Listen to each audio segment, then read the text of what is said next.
The Final Destination franchise is coming back to life with a sixth movie titled Final Destination Bloodlines, which is changing death's rules again, but with a key twist.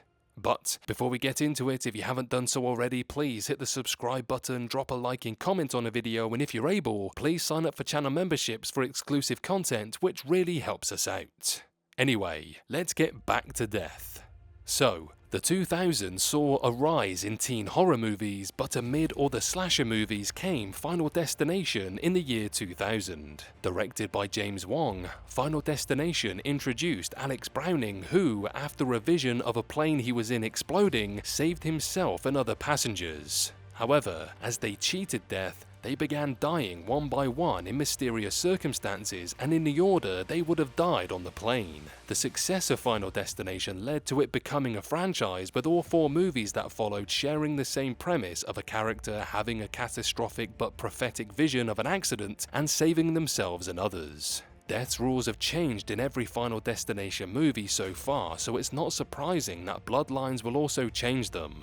However, plot details about Final Destination Bloodlines points to the rules changing, with one big twist regarding the lead character, which can be greatly beneficial to the franchise as it gets to explain its biggest mystery. With the release of the first teaser trailer for Bloodlines, finally came plot details. Bloodlines will follow Stephanie, a college student tormented by a violent recurring nightmare. Stephanie's grandmother once predicted the collapse of a building and saved a group of people from death. Now, decades later, Stephanie is having visions of death as well and eventually realizes there's a sequence in those deaths. This means that, for the first time in the franchise, the lead character isn't involved in the deathly events that triggers the movie. As mentioned, every Final Destination movie begins with one character having a very vivid and horrifying vision of an accident that kills them and many other people. The main character then saves as many people as they can, either intentionally or unintentionally, which makes all of them death's target for days. It's understood that Stephanie's visions, just like those of her grandmother's, don't include her as a victim, but for some reason that's to be uncovered, so we can assume death has targeted her family for a long time.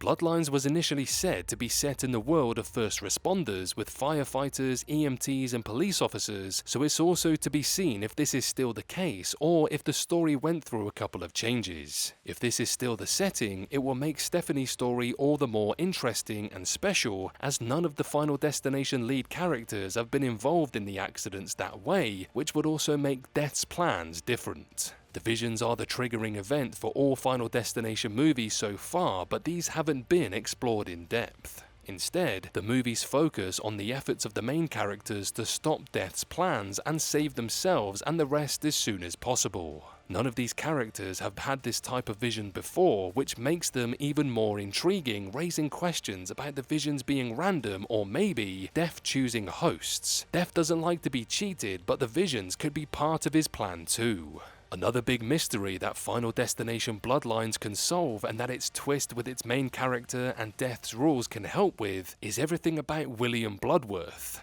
Rest in peace, Tony Todd.